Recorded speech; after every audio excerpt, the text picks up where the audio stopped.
All right, well, another week down, and now instead of being 33% of the way to being out, I am halfway to being out. I'm afraid I had another bad day on Monday where I chased a trade on the front side, which is the same mistake I've made when I've had my other big losses. And I was just kind of panicked and not thinking straight. And I fortunately again got out before it got too bad, but it was still, as you can see on here, $1,600. So that was unfortunate. But I turned it around and ended up having green on the last 2 days, which finally, especially Friday, felt really good. Friday I had a couple really good trades, and I feel like I finally got it with one of the tickers specifically, and it was BTX.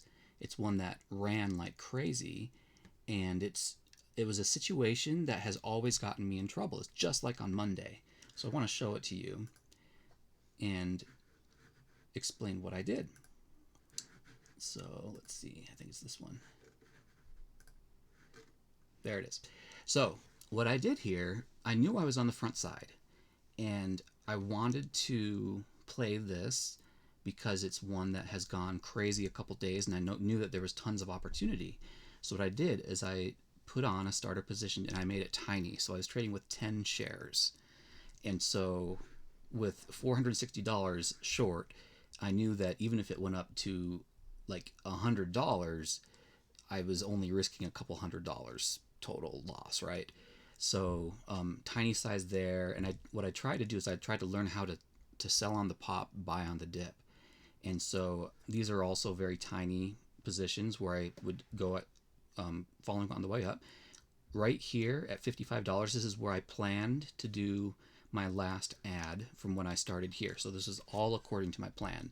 And then I said, okay, after that, I'm hands off. It might go up to $100. So I'm going to keep all the rest of my shares for the backside so that if this does go poorly, I'll have enough dry powder to be able to still play on the backside. And I'm really happy with how things went on the backside. So I saw that it dropped. I was like, okay, here we are. So I sold here after a pop. It went down. I covered a little bit. And this is what I'm so happy about here is I wasn't going in and out of the entire position. I finally figured out how to trade around a core position. So I kept 10, 20 shares, and I would just add 20 shares, sell 20 shares, sell 20 shares, cover 20 shares, and just kind of play that game as things popped and went down.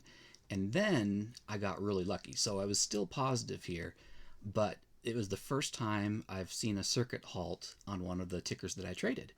And I saw it go down crazy fast, and so I started covering, and because I wanted to get in on this big dip, and then the circuit halt happened, and I was like, great. So then I just waited, and I ended up getting out of everything here at $50, which then this was a mistake. I got back in because I was like, oh, well, what if it keeps on going down?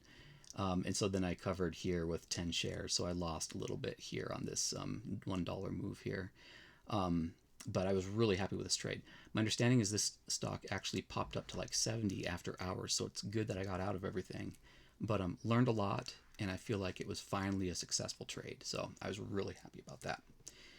So we shall see how things go. I am not going to pretend that I'm not going to trade on Monday because I think that's what I said last time, and that's when I had my that big huge loss of $1,600. So tomorrow I think I'll just keep on trying to do what I did here with tiny positions and see if I can't just crack this code and start getting on the right side of these things. I hope you guys have a great week. Thank you for tuning in, and I will give you another update later.